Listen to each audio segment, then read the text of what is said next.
Good evening, and welcome back to Mr. Chill Chapter. Tonight, we're pulling back the curtain on the lonely highways that crisscross our nation. The asphalt arteries that pulse with life during the day, but surrender to an ancient darkness at night. We're talking about the life of a long-haul trucker, a solitary existence spent chasing white lines through the forgotten heart of the country. We bring you 10 disturbing true trucker horror stories. These are not urban legends shared over greasy diner coffee. These are the verified accounts of the men and women behind the wheel. Veteran drivers who have spent decades staring into the abyss of the American night. They've encountered phantom signals on their CB radios, seen figures standing on roads where no one should be, and picked up hitchhikers who were not what they seemed. Each testimony has been pulled from official incident reports, company logs, and personal journals kept in the cabs of 18-wheelers. These are the stories the trucking companies don't want you to hear. The ones that explain why some drivers refuse to stop between dusk and dawn. If you're new here, make sure to subscribe to Mr. Chill Chapter for your weekly dose of true horror. Hit that notification bell so you never miss a dispatch from the darkest corners of the map. Now, fuel up, check your mirrors, and put the hammer down. We're venturing onto the roads where the mile markers count down to madness, and the only thing separating you from what waits in the darkness is a thin pane of glass. Story 1. The Wyoming Way Station.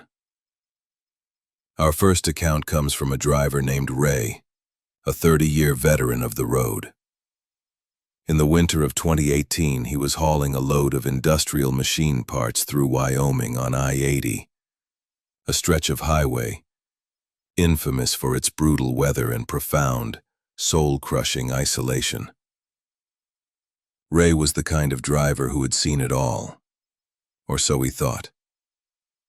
He'd driven through the torrential downpours of Florida hurricanes, dodged tornadoes in the Oklahoma Panhandle, and navigated ice storms in the Rockies that would make lesser men turn back and wait for the thaw. He prided himself on his profession. The world outside his cab had been reduced to a swirling, hypnotic vortex of white and black. He was on a tight schedule, pushing to make Cheyenne by sunrise, but the conditions were making it nearly impossible. The truck felt like a small ship tossed on a vast frozen ocean. Through the chaotic dance of the snow, a faint glow appeared ahead. It slowly resolved into the familiar, comforting sight of a highway sign. Way Station, 24 hours. All trucks must exit. Ray wasn't overweight. His manifest was accurate to the pound, and he knew his rig was perfectly balanced. Normally, he would have grumbled at the inconvenience, the needless delay. But tonight, the thought of a brightly lit, warm office and a moment of human contact felt like a lifeline in the storm. The idea of stretching his legs, feeling solid ground that wasn't vibrating, and speaking to another human being, even for a moment, was too tempting to pass up. He flicked his turn signal, a small hopeful blink in the oppressive darkness, and guided his rig onto the exit ramp, the tires crunching on the sanded asphalt. The station was eerily quiet. The vast parking lot was empty, and his was the only truck on the scales. A single gaunt-looking officer sat behind the glass of the control booth, his face pale and expressionless, illuminated by the sickly green glow of a single, antiquated computer monitor. He didn't speak, just gestured with a slow, deliberate motion for Ray to bring in his paperwork. Ray grabbed his logbook and stepped out of the cab. The wind hit him with the force of a physical blow, and the cold was so intense it felt like tiny needles pricking his skin, stealing the breath from his lungs. Inside the office, the air was unnaturally cold and still. A dead, sterile cold that was somehow worse than the biting wind outside. It smelled of dust, old paper, and something else, something metallic and faintly sweet, like old dried blood or rust. The officer took Ray's logbook without a word. His hands were wrong. Ray noticed it immediately. A detail so jarring. Light from the monitor. "The road ahead is hungry tonight," he whispered, his voice barely audible. "It requires a heavier toll." A chill that had nothing to do with the cold shot down Ray's spine. This wasn't a warning about road conditions. It felt like a prophecy, a grim pronouncement from some forgotten god of the highway. He didn't respond, just nodded curtly and hurried back to his cab, the officer's strange words echoing in his mind. He fired up the engine and pulled away, his heart pounding a nervous rhythm against his ribs. As he merged back onto the interstate, he glanced in his rearview mirror, half expecting to see the officer standing outside, watching him leave. But what he saw was far worse. The way station was gone. The lights, the building, the entrance ramp, all of it had vanished, leaving only the swirling snow and the endless, empty plains. It was as if the entire place had been a mirage, a hallucination, conjured by the storm and his own exhaustion. Shaken, Ray fumbled for his logbook on the passenger seat, his hands trembling slightly. He opened it to the last page. The stamp wasn't from the Wyoming Department of Transportation. It was a strange, intricate symbol he'd never seen before. A complex knot of lines and circles that seemed to writhe and shift if he looked at it for too long, playing tricks on his eyes. And the ink. The ink was a dark, rusty brown, and it was still slightly damp, smelling faintly of that same metallic odor from the office. He touched it with his fingertip. It came away stained. He drove for another 20 miles.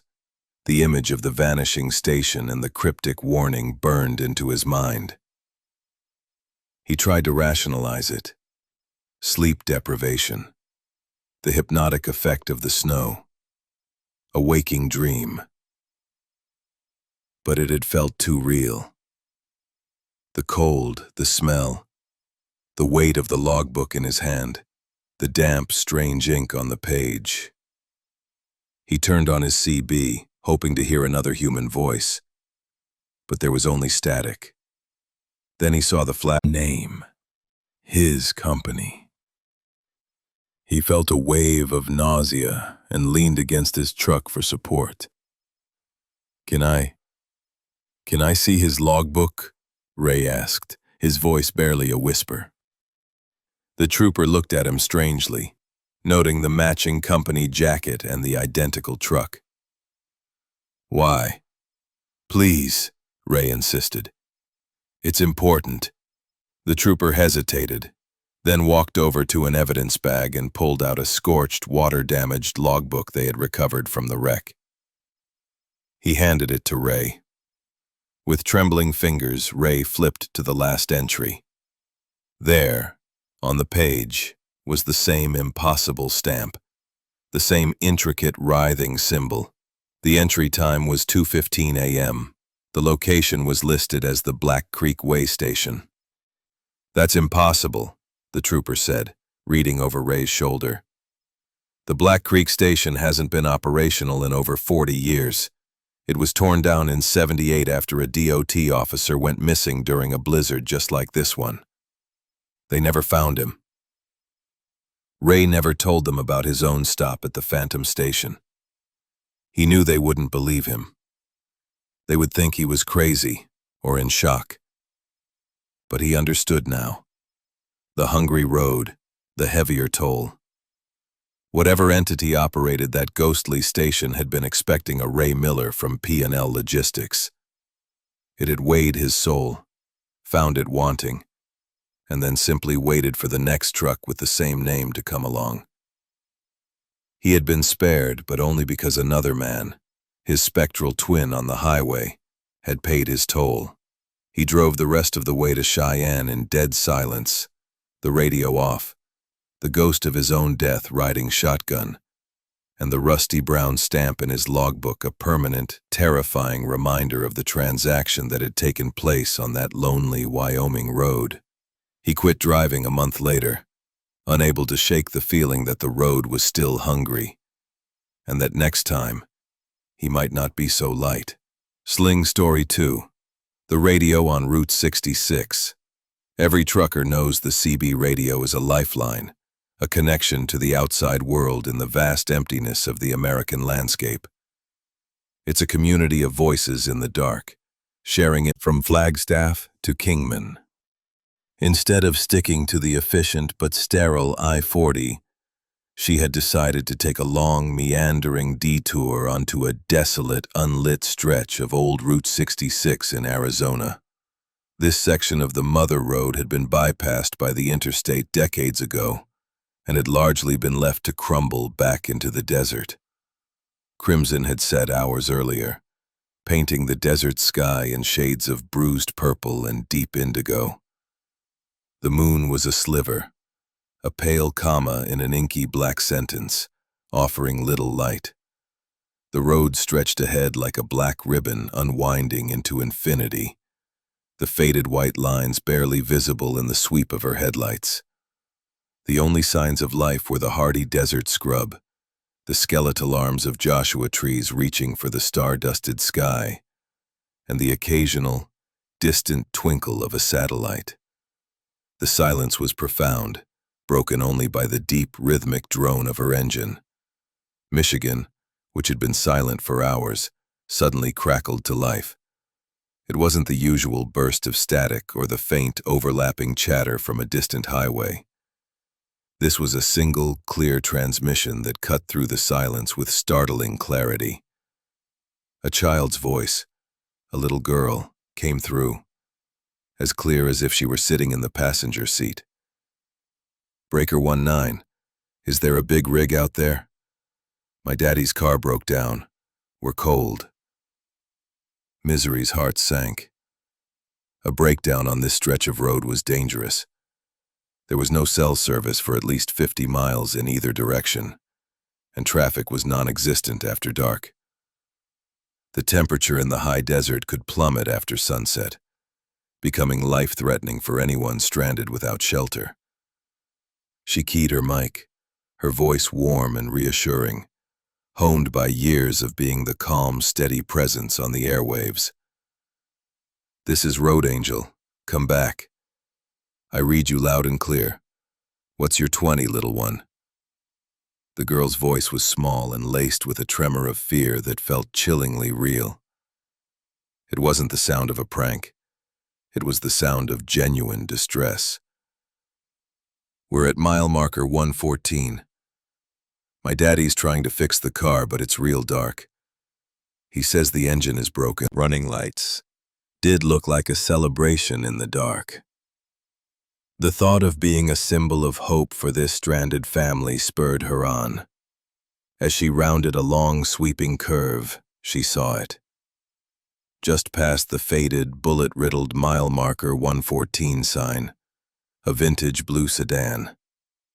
A beautiful 1950s Chevrolet Bel Air was parked on the shoulder. A man in a suit and fedora stood beside it, waving a large, old-fashioned metal flashlight frantically. The scene was surreal, like something out of an old movie, a perfectly preserved tableau from another time.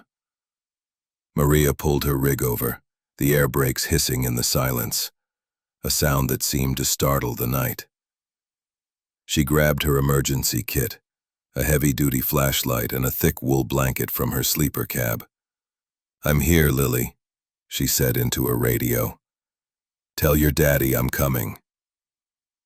There was no reply, only a soft hiss of static. Palestinians, and as she stepped out of her cab, the scene flickered. For a split second, the world seemed to waver, like a bad television signal or a heat haze on a summer road. The pristine blue sedan, gleaming under the stars, became a rusted, burned-out wreck, its windows shattered, and its frame twisted into a grotesque sculpture of metal. The man in the suit was gone. The only thing there was the hulk of a car that looked like it had been sitting in the desert for half a century, slowly being consumed by the elements. Confused and disoriented, Maria thought her eyes were playing tricks on her, a side effect of too many hours on the road, the infamous white line fever. She rubbed them and looked again. The wreck remained. Cautiously, her heart pounding against her ribs, she walked closer, her flashlight beam cutting through the darkness. The smell of old rust and dry desert dust filled the air. Inside the wreck, she saw the skeletal remains of 3 people. 2 adults in the front seat, their bones bleached white by the sun, and the small, delicate skeleton of a child in the back, a small, tarnished silver locket still resting on its chest plate. The scene was one of utter desolation. Reclaim it. Over the years, the story became a local legend, a ghost story, told to spook tourists and new drivers. The patrolman said it happened every few years. A trucker, always alone, always at night, would hear a little girl's voice on the radio. They would report the breakdown, and the lost family would get to be found all over again. Their tragedy replayed for a new audience. Maria had been the one to answer the call this time. The patrolman explained that the official report had been lost in a fire decades ago, and the family's remains were never formally recovered or given a proper burial. They were just left, forgotten by everyone except the road itself. As she stood there, trying to process the impossible reality of the situation, her radio crackled one last time. It was Lily's voice, no longer frightened, but soft and peaceful, filled with a strange sense of gratitude that sent a shiver down Maria's spine. "Thank you, road angel," it whispered. And then there was only static. Maria never drove that stretch of Route 66 again. She stuck to the busy, well-lit interstates after that, the silence of the old roads now holding a new and profound terror for her. But she knew she had been more than just a trucker that night. She had been a conduit for ghosts, a final stop for a family that had been lost on the Mother Road for over 60 years. Their final moments replayed in a desperate, eternal loop, waiting for a kind voice to answer their call in the dark. Thanks to a report, the state finally recovered the remains. They were identified through old dental records and the locket, and Lily and her parents were finally laid to rest in a small cemetery in Kingman. The calls on Route 66 stopped after that. The road was finally quiet. Lily was finally home. The Donner Pass in California is a name that resonates with a unique and terrible weight in the annals of American history. It is more than just a mountain pass. It is a monument to human desperation. A place where the unforgiving flurries, a typical dusting for the Sierras in late November. But as Ben began the steep ascent into the pass, the flurries intensified with shocking speed, Within 30 minutes, he was in the grip of a full-blown blizzard, a blinding whiteout that turned the familiar multi-lane interstate into a treacherous alien landscape. The wind howled like a starving wolf, rocking his 80,000-pound rig. The California Highway Patrol had just activated the chain controls, and traffic had slowed to a crawl, a long, miserable snake of red taillights disappearing into the swirling chaos ahead. Ben, confident in his skills and the heavy-duty chains he had just thrown on his tires, kept pushing onward, his focus absolute. That's when he saw her. She was standing by the side of the road, just past a sign warning of falling rocks, illuminated for a fleeting moment in the sweep of his headlights. She was wearing only a thin, tattered dress that looked like it was made of homespun cloth, a pale drab color against the brilliant white of the snow. It was completely, suicidally inadequate for the blizzard. Her feet were bare, already turning a deathly blue in the accumulating snow. She wasn't thumbing for a ride, not holding out a hand in a plea for help. She was just standing there, her arms wrapped around herself, shivering violently, a statue of misery carved from the storm. Her long dark hair was matted with snow and ice, and her face, pale and gaunt, was turned towards the oncoming traffic, though her eyes seemed to be looking through it, into a distance only she could see. Against his better judgment, his company's strict no hitchhikers policy, and the primal scream in the back of his mind telling him this was wrong, Ben pulled over. He couldn't leave her to die. The thought of finding her frozen body on his return trip, a small, tragic mound in the snow, was more than he could bear. He was a good person, he told himself.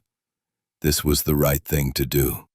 He pulled his rig onto the narrow shoulder, the air brakes hissing a protest against the cold. He leaned over and pushed open. Ben cranked up the heat until it was blasting on high, but the strange, oppressive cold emanating from her persisted, a pocket of winter that the truck's powerful heater couldn't touch. He offered her his heavy winter coat, which was lying on the sleeper bunk. She refused with a slight, almost imperceptible shake of her head. He had a thermos of hot, sweet coffee, a trucker's best friend on a night like this. He poured a cup and offered it to her.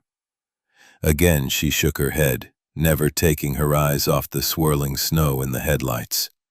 He tried to make conversation, his voice sounding unnaturally loud in the heavy silence. "Where are you headed? Is your car broken down?" She only responded with single, quiet words, her voice soft and breathy, barely a whisper above the roar of the engine and the howl of the wind. "East." "East? Ma'am, we're headed west. The other side of the highway is miles away. You can't cross here." She didn't seem to hear him. "Soon," she whispered, a promise or a prayer. Crimson, they drove in an uncomfortable, heavy silence. Ben felt a growing sense of dread. He noticed she never blinked. Her dark eyes remained wide and fixed, reflecting the swirling snow. He also noticed the smell, a faint, unpleasant odor he hadn't been able to place at first. It was the smell of damp earth, of a cellar that hadn't been opened in a century, and something else. Something vaguely like spoiled meat.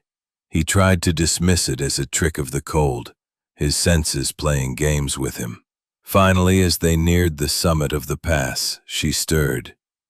She pointed a long, thin, almost skeletal finger toward a scenic overlook that was barely visible through the storm. "Here," she whispered. "This is my stop." Ben was baffled. The overlook was closed for the winter, its entrance blocked by a snowdrift that was already several feet high. There was nothing there but a historical marker about the Donner Party and a 500-foot drop into the dark, snow-filled canyon below. "Ma'am, there's nothing here. The next town is miles away. Has just found an unexpected meal." Then she simply faded away, her form dissolving into the swirling snow until she was gone. When Ben finally made it down the mountain and into the brightly lit, bustling truck stop in Reno, he was visibly shaken, his hands trembling so hard he could barely hold his coffee cup. An old-timer, a driver who had been running the pass for 50 years, with a face like a worn leather map, saw the look of pure terror on the young man's face and ambled over. "Let me guess," the old man said, his voice raspy from a million cigarettes. "You gave a ride to the hungry lady of the pass." Ben could only nod, his throat too tight to speak. The old man sat down opposite him and told him the legend. She was the ghost of a member of the Donner Party, a young woman who had perished in the snow, her spirit forever trapped in the cold and the gnawing, maddening hunger that had consumed her and her companions. She sometimes hitched rides, not for transport, but just to feel the warmth of a heated truck cab, the warmth of the living, for a few precious moments. "You're lucky," the old-timer said, taking a long drag from his cigarette and exhaling a cloud of smoke. "She liked you. She just wanted the warmth. Sometimes, if a driver is rude or refuses to stop, she gets angry. And sometimes, she doesn't get out of the truck. They just find an empty rig parked by the side of the road, with the doors locked from the inside and frost covering every window, as if a freezer had been left open all night.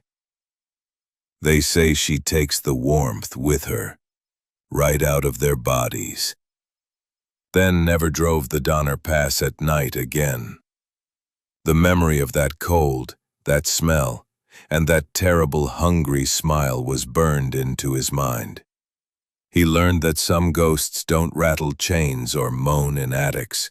Some just stand by the side of the road in a snowstorm, forever cold, forever hungry, and just wanting to share a little bit of warmth before they fade back into the history that spawned them.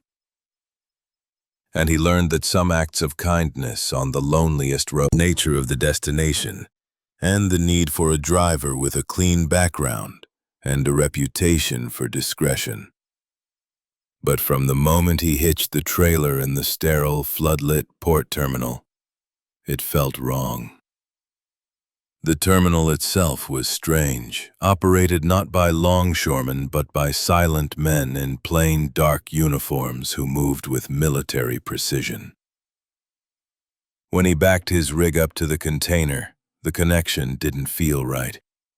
The trailer felt heavy, far heavier than an empty 53-foot box should.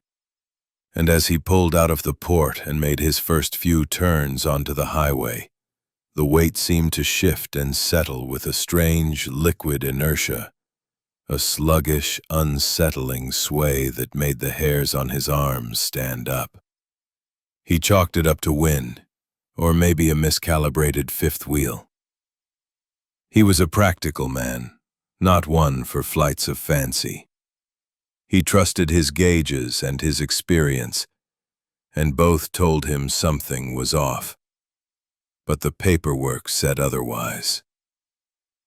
On the first night, he parked at a lonely, dimly lit truck stop in West Texas, the kind of place where the silence is so profound it feels like a physical presence. He was jolted awake around 3 a.m. by a loud, resonant bang from inside the container. It wasn't the sound of metal contracting in the cold. It was the sound of something heavy and solid being thrown against the interior wall with incredible force. The whole rig shook violently, rattling Dave in his bunk. He grabbed a heavy-duty maglite and a tire iron and cautiously got out, his heart pounding. The desert air was cold and still. He inspected the seal on the container doors. It was a heavy-duty numbered bolt seal, the kind you need specialized powered cutters to remove. It was perfectly intact, the number matching his paperwork exactly. He walked the length of the trailer, his flashlight beam probing the darkness, checking for damage. Nothing. The smooth metal walls were unblemished. He banged his fist hard on the container wall. "Anyone in there?" he yelled, his voice sounding small and foolish in the vast emptiness that had always been a source of calm reason. But this time, the dispatcher's voice was different. It was calm, almost too calm, and dismissive. He assured Dave the container was scanned, weighed, and certified empty at the port. "It's an old container, Dave," he said, his voice lacking its usual warmth. "They make noises. It's probably just some loose paneling. Just get it to the destination. The client is very particular about the delivery window." The dispatcher's tone was final, discouraging further questions. By the time he reached the Nevada desert, Dave was a nervous wreck. He hadn't slept in 2 days, fueled by caffeine and a growing sense of dread. The sounds had gotten worse. The scratching was now accompanied by what sounded like whispers, a low, guttural chattering in a language he didn't understand. It was a constant, unnerving chorus coming from the sealed box behind him, a sound that seemed to vibrate right through the floor of his cab and into his bones. He had the radio cranked up to a classic rock station, but he could still feel the vibrations, still hear the faint, maddening whispers underneath the music. When he finally arrived at the GPS coordinates, deep in a restricted military zone, there was no base. Just a single, unmarked asphalt road leading to a massive concrete bunker built into the side of a barren mesa. A team of 12 men in unmarked black tactical uniforms, their faces obscured by helmets and gas masks, was waiting for him. They didn't speak to him, just directed him with silent, efficient hand signals to back his trailer into the bunker. The massive, soundproofed steel doors closed behind him with a deafening clang, sealing him in an echoing cavern of concrete and harsh artificial lyddite. They broke the seal with a loud hydraulic crack and swung the heavy container doors open.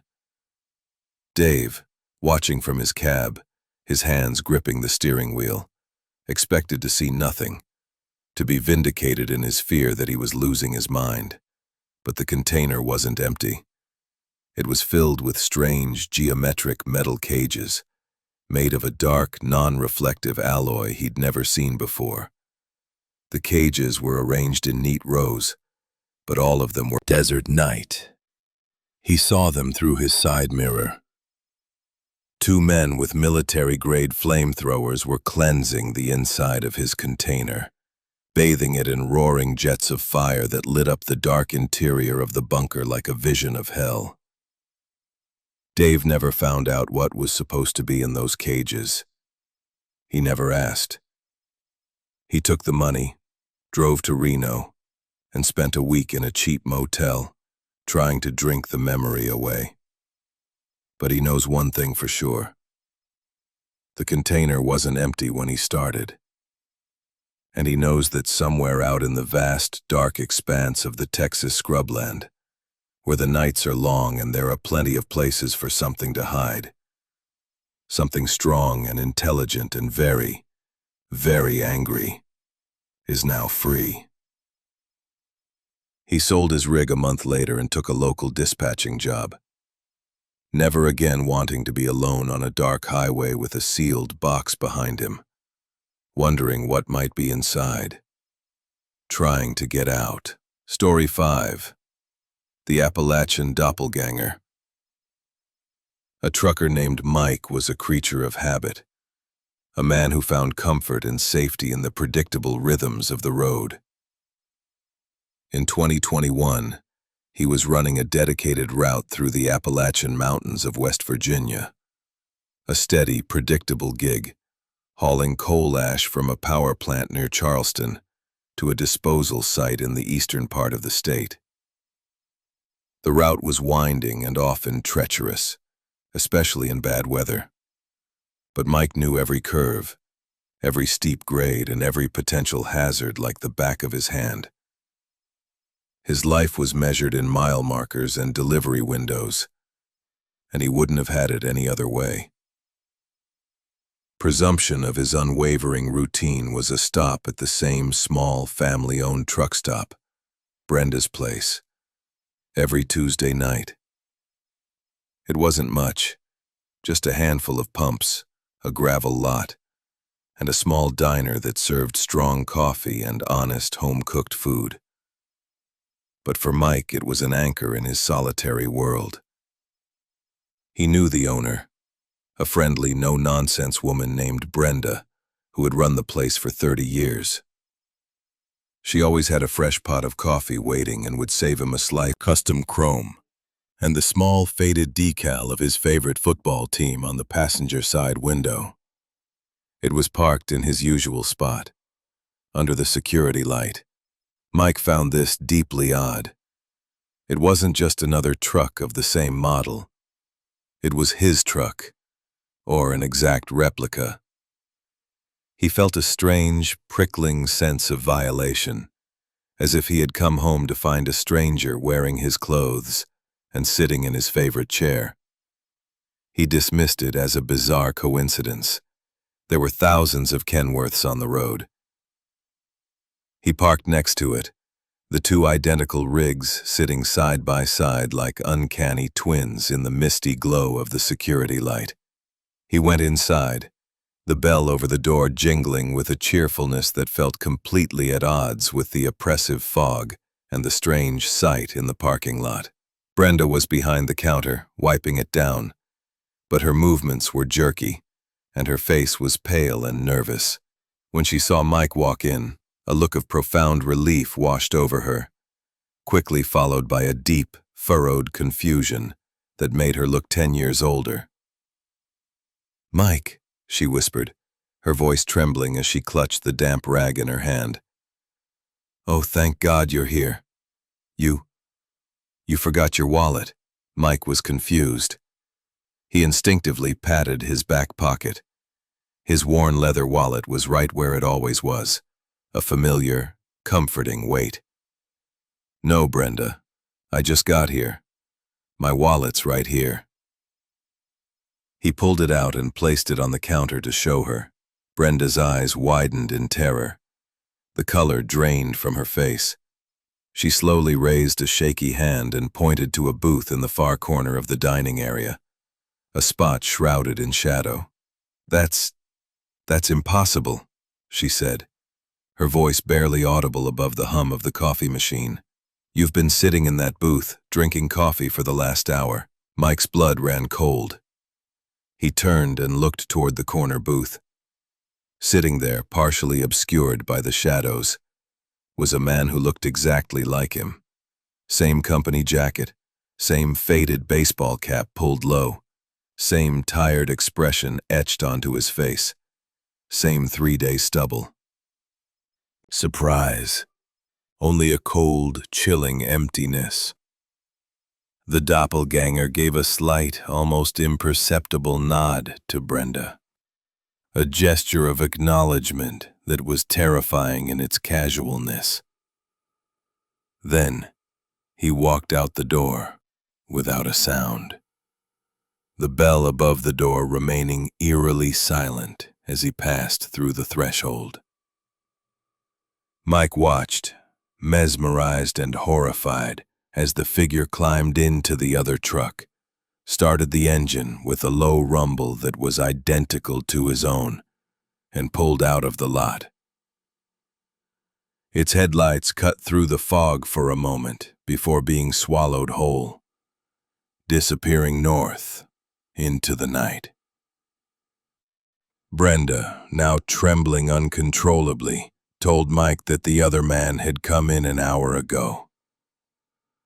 He had walked in, pointed to a coffee and a slice of apple pie, Mike's usual order, and sat down in the corner booth. He hadn't said a single word. She had tried to make small talk, asking him about the fog and the road conditions, but he had only grunted in response, never making eye contact. His movements were all wrong, she said, too deliberate, too quiet. He didn't fidget or look around like a normal person. He just sat there, a perfect, silent statue of Mike, sipping his coffee with a disturbing, robotic regularity.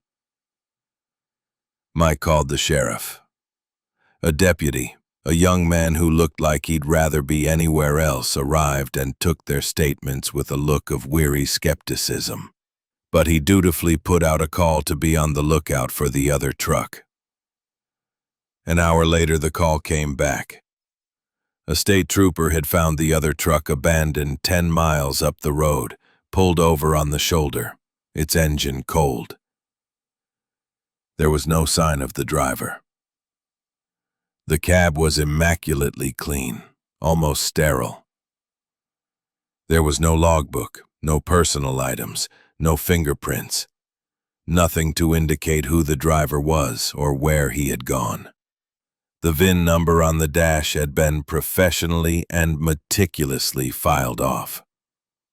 The truck, for all intents and purposes, didn't exist. It was a ghost rig. Coffee and left before he got there. He might have walked out to find his own truck and his own life already gone, driven away into the fog by a perfect, empty copy of himself. He would have been left standing in an empty parking lot, with no truck, no wallet, and no identity. A ghost in his own life, while an imposter drove his rig, lived his routine, and eventually took his place for good. The thought was more terrifying than any highway accident or mechanical failure he could imagine. It was the horror of being erased. Story 6. The Black Dog of I-40. Clinging of trucking, there are legends passed down from one generation of drivers to the next. Whispered warnings and superstitions that govern the lonely hours of the night. These aren't just ghost stories to pass the time. They are an unwritten code, a set of rules for survival on roads that hold memories older than the asphalt itself. One of the most persistent and widespread of these legends is that of the Black Dog, a spectral canine that appears on highways across the country. A silent harbinger of disaster. In 2016, a driver named Sarah, a pragmatic and level-headed woman who had always dismissed such tales as folklore, stopped believing it was a legend and started believing it was a warning. Seslick had been driving for over a decade. She was tough, competent, and had a healthy skepticism for anything that couldn't be explained by mechanical failure or human error. She was hauling a refrigerated load of produce on a tight schedule, pushing her rig through the rolling hills of Tennessee on I-40. It was a clear, moonless night, the kind of perfect driving night where the miles just seemed to melt away under your wheels. The road was quiet, and she was making good time, lost in the familiar rhythm of the highway, the drone of the engine a comforting mantra. She was somewhere between Nashville and Knoxville when it appeared. At first, it was just a flicker of movement in her peripheral vision, a dark shape in the breakdown lane that her mind initially registered as a piece of blown tire or road debris. But then the shape resolved itself and the same. The dog appears as a warning, a final chance to avert disaster. You're supposed to pull over immediately, no matter what, and wait for it to leave. But Sarah was on a tight schedule. The produce in her trailer had a limited shelf life, and the receiver was expecting her by dawn. The idea of stopping on a dark interstate because of a stray dog, no matter how large or strange, seemed ridiculous. It had to be a trick of the light, a hallucination brought on by fatigue. She tried to speed up, pushing her rig to 70, then 75, hoping to leave the apparition behind. The dog matched her pace effortlessly, its form never wavering, its red eyes still locked on hers. She tried to slow down, dropping her speed to 50. The dog slowed with her, a silent, dark companion locked to her side, a shadow she couldn't shake. Panic began to set in. This was not normal. No real dog could run this fast for this long, with such eerie silence. After 5 terrifying minutes, with the dog still pacing her, an unblinking, relentless presence, she remembered the rest of the legend, the part the old-timers always delivered with a grim, serious tone. You can't outrun it. You can't ignore it. You have to confront it. You have to show it you've seen the warning. With her heart pounding against her ribs, she reached for the cord and laid on her air horn, a deafening, gut-shaking blast that echoed through the quiet Tennessee hills, a sound that should have sent any animal on earth running for its life. The dog didn't flinch. It just looked at her, didn't even break stride. It just turned its head, and for a heart-stopping second, it looked her directly in the eye. In that moment, Sarah felt a wave of understanding wash over her. There was an intelligence in that gaze, a knowing sadness, a sense of ancient duty. It wasn't a monster. It was a messenger. Then, as if its purpose was fulfilled, it veered sharply to the left, running straight into the path of an oncoming car in the opposite lane. Sarah screamed and braced for the inevitable impact of nowhere, like a solid white wall. Mile marker 322. Sarah's blood froze. That was the exact spot where the dog had vanished. She had just passed it.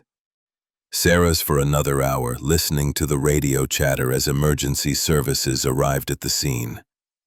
A sudden, dense, and completely unforeseen fog bank had rolled in off the nearby Tennessee River, a localized phenomenon that had reduced visibility to 0 in a matter of seconds. The first car had slammed on its brakes, and a chain reaction had followed, involving over a dozen vehicles. If Sarah hadn't stopped, if she hadn't listened to the silent command in the black dog's eyes, she would have been the first vehicle into the wreck, her 80,000-pound rig plowing through the fog and into the pile-up at full speed. It would have been catastrophic. The black dog hadn't been an omen of her own doom. It had been a warning, a spectral guardian that had appeared on the road to save her from it. She never saw the dog again, but she never dismissed the old legends of the road either. She learned that some warnings don't come from dispatch or highway signs, but from the shadows that run alongside you in the dark, their glowing red eyes a final, desperate plea for you to listen. She learned that the highways have their own guardians, their own ghosts, and sometimes, the most terrifying thing you can see is the one thing that will save your life. Story 7. The Ohio Radio Intrusion. Plagiarism. A driver named Kevin was deadheading through the flat, featureless landscape of rural Ohio in 2022. It was late, around 3 a.m., and the world outside his cab was a monotonous, hypnotic blur of dark fields and distant, sleeping farmhouses under a starless, overcast sky. The highway, a lonely state route far from the bustle of the interstate, was utterly deserted. To stay awake, He was listening to a late-night talk radio station out of Cleveland.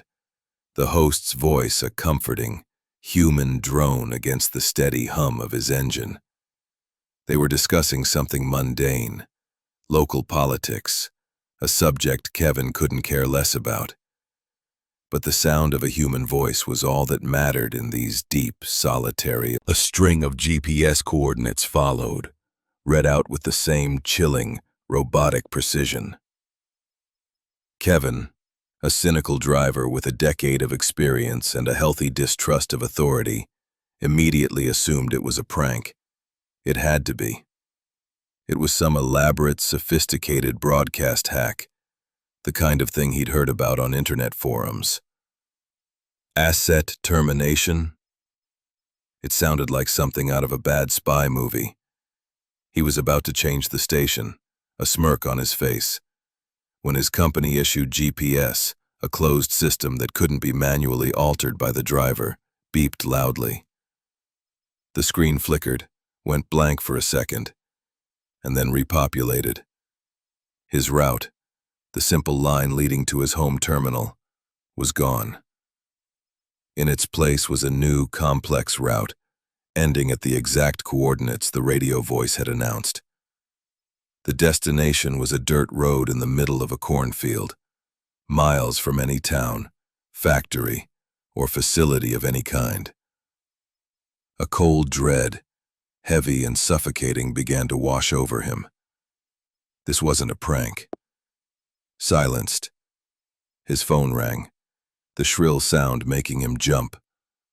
The caller ID showed it was his dispatcher, Stan, a gruff, overweight, coffee-addicted man from Dayton who usually only called to complain about logbook violations. "Kevin, did you get the directive?" Stan's voice was not its usual sarcastic drawl. It was strained, tight, and laced with a terror that Kevin had never heard before. "Stan, what the hell is going on? Some crazy message just took over my GPS." "It's not crazy, Kevin," Stan whispered, his voice cracking. "You need to divert. I can't tell you why. They're here, in the office. It's not a request. Just do what they say. For God's sake, just do what they say." Before Kevin could respond, he heard a scuffle on the other end of the line. A sharp, muffled exclamation from Stan, and then the line went dead. A cold sweat broke out on Kevin's forehead. He looked out at the highway. In the distance, he saw the brake lights of another truck, then its turn signal flick on. It was diverted tactical gear, their faces obscured by helmets and night vision goggles. Others, in full white hazmat suits, moved with a calm, deliberate purpose, holding devices that scanned each truck as it approached. They directed Kevin with silent, efficient hand signals to a loading bay deep within the structure. The bay doors closed behind him, the sound echoing in the cavernous space. They opened his empty trailer. A forklift, also painted a non-reflective black, emerged from the depths of the warehouse. It carried a single, large, heavily reinforced and refrigerated crate, its surface covered in complex stenciling and warning placards in languages Kevin didn't recognize. It was loaded into his trailer with extreme care, the forklift operator guided by men with laser measuring devices. The men in hazmat suits sealed the trailer with a complex electronic lock that beeped and whirred as it engaged. One of the men in tactical gear, clearly the leader, approached Kevin's window. He handed him a sealed plastic envelope containing a new pre-filled logbook and a new manifest.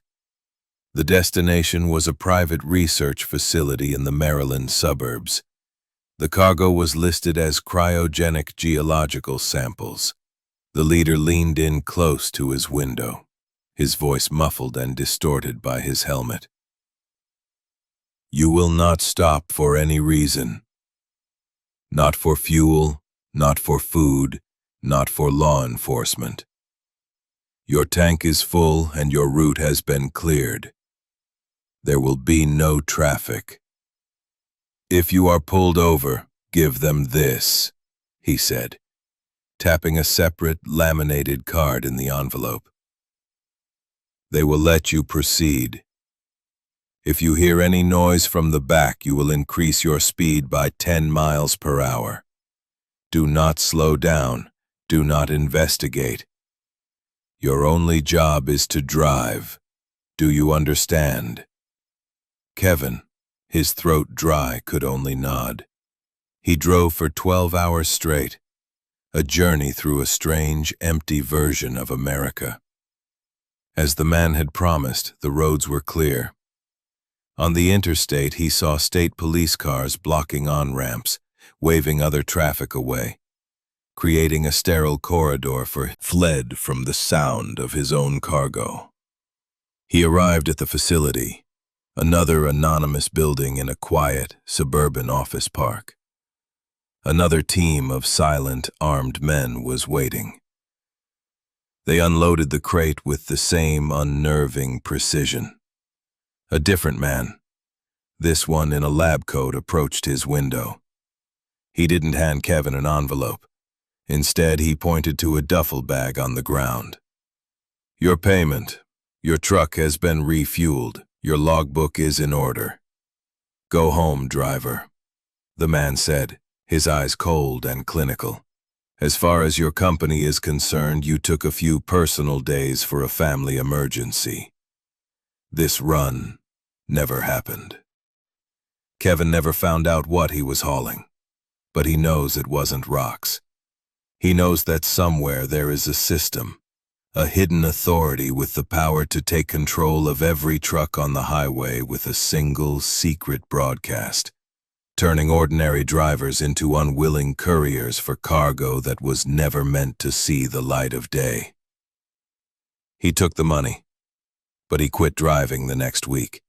He couldn't shake the feeling that the entire highway system was just a network for moving things that the public was never meant to know about, and that he and his fellow truckers were nothing more than disposable assets in a game whose rules they would never understand. Manslaughter 8, the shadow in the sleeper cab. Every trucker values the security of their locked cab. On the long, lonely stretches of highway, it becomes more than just a vehicle. It's a small, mobile fortress, a private sanctuary against the dangers of the road, both real and imagined. For a driver named Marcus in 2023, a man who had spent 15 years finding comfort in that secure solitude, that sense of safety was shattered forever. Marcus was parked for his mandatory 10-hour break at a desolate rest stop in Utah, deep in the Great Basin Desert. It was a stark, beautiful, and profoundly empty place. The nearest town was 100 miles away, a tiny speck of light in a vast sea of darkness. The only other signs of life were a handful of other trucks parked in silent, sleeping rows under a canopy of cold, distanced bones. He assumed the truck's auxiliary heater was acting up, a common problem in older rigs. Annoyed, he sat up, planning to restart it. But then he felt it. A distinct, localized pressure on the end of his mattress, as if someone, or something, was sitting there.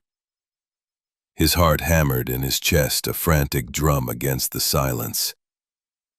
He was frozen in fear, every muscle tensed, his breath caught in his throat.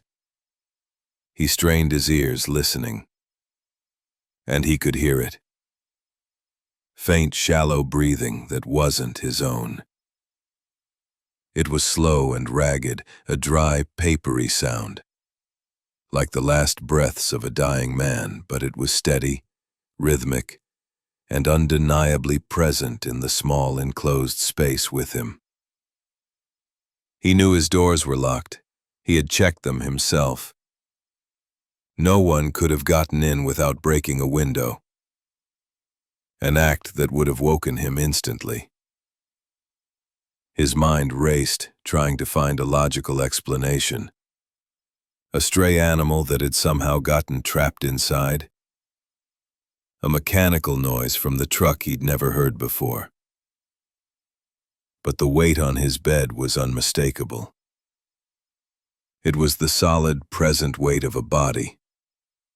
Slowly, painstakingly, he reached for the small, powerful mag light he kept tucked by his bunk for emergencies.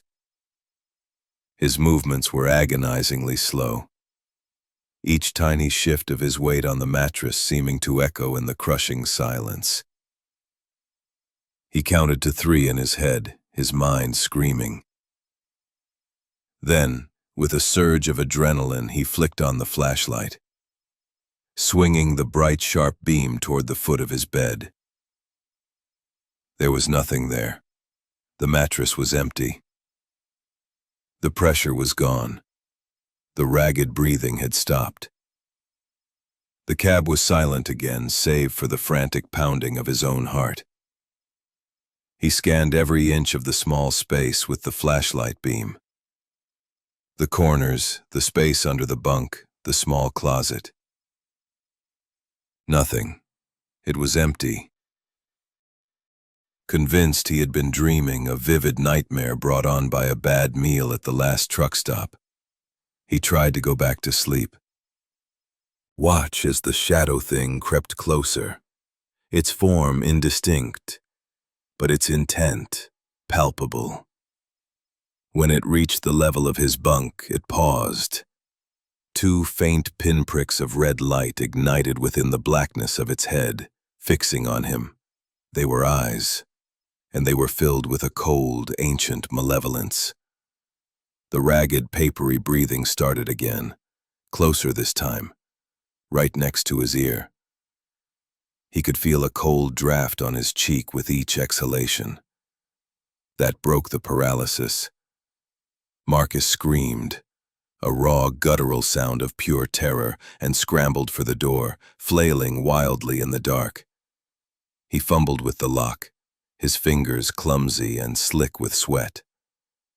He could feel the shadow moving, a rustle of movement behind him, the feeling of that intense cold enveloping him.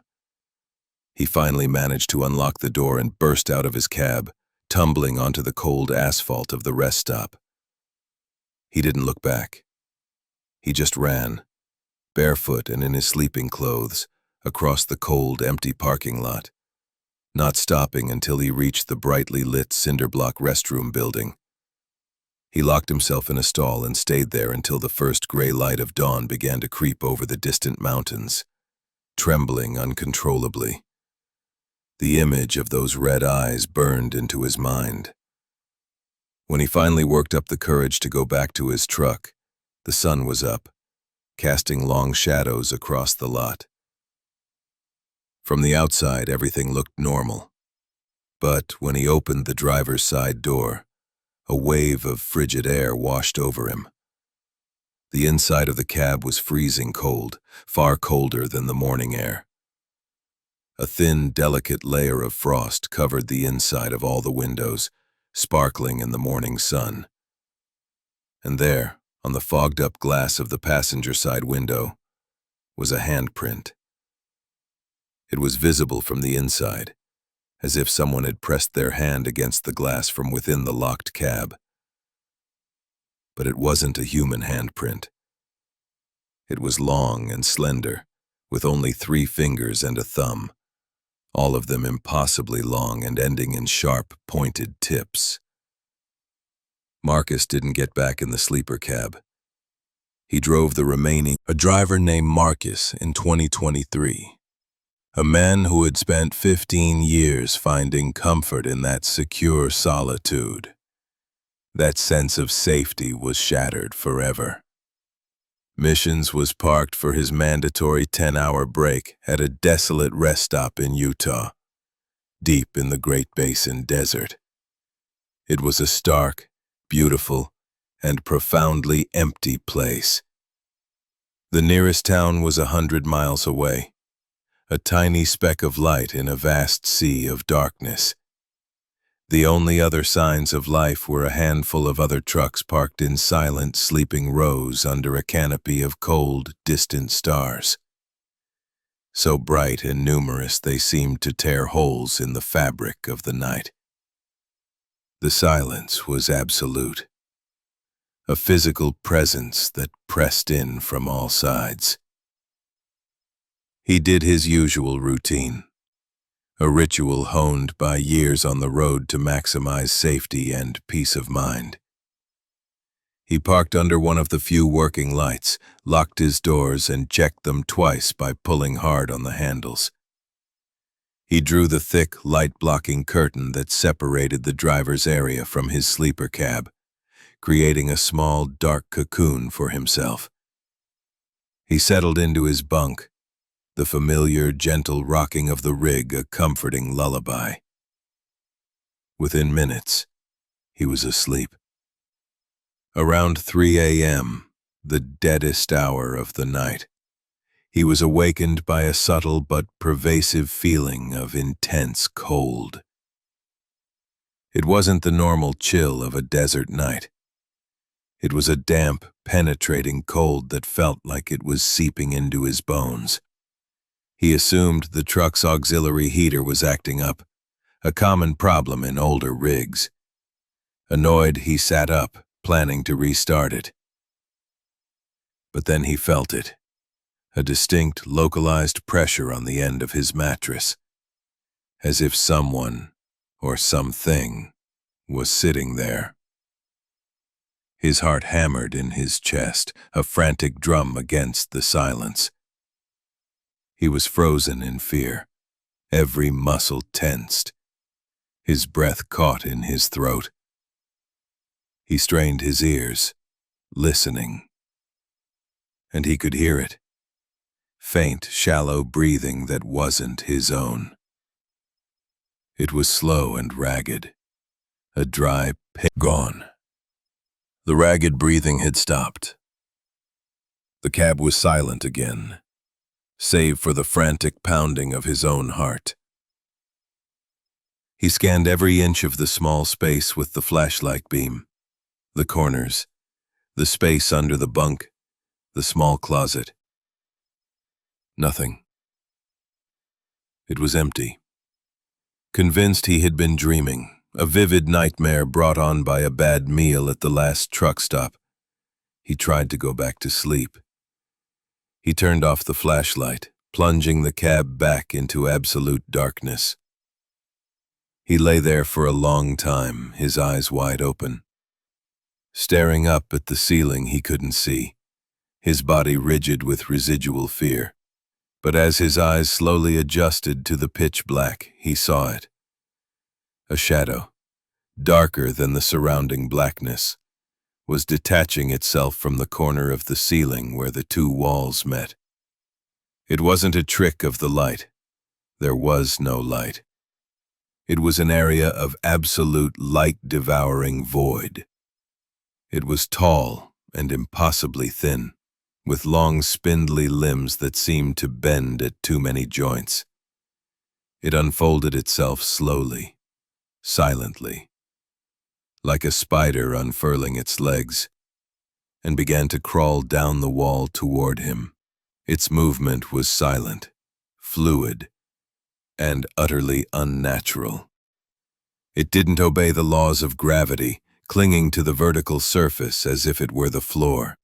Marcus was paralyzed by a terror so pure and absolute it felt like his soul was trying to flee his body. He couldn't scream. He couldn't move.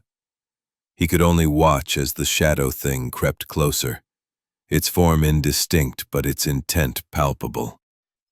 When it reached the level of his bunk, it paused. Two faint pinpricks of red light ignited within the blackness of its head, fixing on him. They were eyes, and they were filled with a cold, ancient malevolence. The ragged, papery breathing started again, closer this time, right next to his ear. He could feel a cold draft on his cheek with each exhalation. That broke the paralysis. Marcus screamed, a raw, guttural sound of pure terror, and scrambled for the door, flailing wildly in the dark. Thin, delicate layer of frost covered the inside of all the windows, sparkling in the morning sun. And there, on the fogged-up glass of the passenger side window, was a handprint. It was visible from the inside, as if someone had pressed their hand against the glass from within the locked cab. But it wasn't a human handprint. It was long and slender, with only 3 fingers and a thumb, all of them impossibly long and ending in sharp, pointed tips. Marcus didn't get back in the sleeper cab. He drove the remaining 8 hours to his destination without once looking at the curtain behind him. When he arrived, he cleaned out his personal belongings, left the keys in the ignition, and called his dispatcher to tell him where to find the truck. He was quitting, effective immediately. He took a bus home and never drove a truck again. He had learned that some doors, even when locked, are not enough to keep the darkness out, and that sometimes, in the loneliest places, the most terrifying monster is the one that gets into your sanctuary with you, sits on the end of your bed, and just waits for you to wake up. Story 8. The Shadow in the Sleeper Cab. Every trucker values the security of their locked cab. On the long, lonely stretches of highway, it becomes more than just a vehicle. It's a small, mobile fortress, a private sanctuary against the dangers of the road, both real and imagined. For a driver named Marcus in 2023, a man who had spent 15 years finding comfort in that secure solitude, that sense of safety was shattered forever. Marcus was parked for his mandatory 10-hour break at a desolate rest stop in Utah, deep in the Great Basin desert. It was a stark, beautiful, and profoundly empty place. The nearest town was 100 miles away, a tiny speck of light in a vast sea of darkness. The only other signs of life were a handful of other trucks parked in silent, sleeping rows under a canopy of cold, distant stars. So bright and numerous they seemed to tear holes in the fabric of localized pressure on the end of his mattress, as if someone or something was sitting there. His heart hammered in his chest, a frantic drum against the silence. He was frozen in fear, every muscle tensed, his breath caught in his throat. He strained his ears, listening, and he could hear it. Faint, shallow breathing that wasn't his own. It was slow and ragged, a dry, papery sound, like the last breaths of a dying man. But it was steady, rhythmic, and undeniably present in the small enclosed space with him. He knew his doors were locked. He had checked them himself. No one could have gotten in without breaking a window, an act that would have woken him instantly. His mind raced, trying to find a logical explanation. A stray animal that had somehow gotten trapped inside. A mechanical noise from the truck he'd never heard before. But the weight on his bed was unmistakable.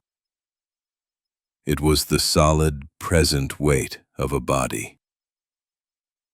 Slowly, painstakingly, he reached for the small, powerful mag light he kept tucked by his bunk for emergencies.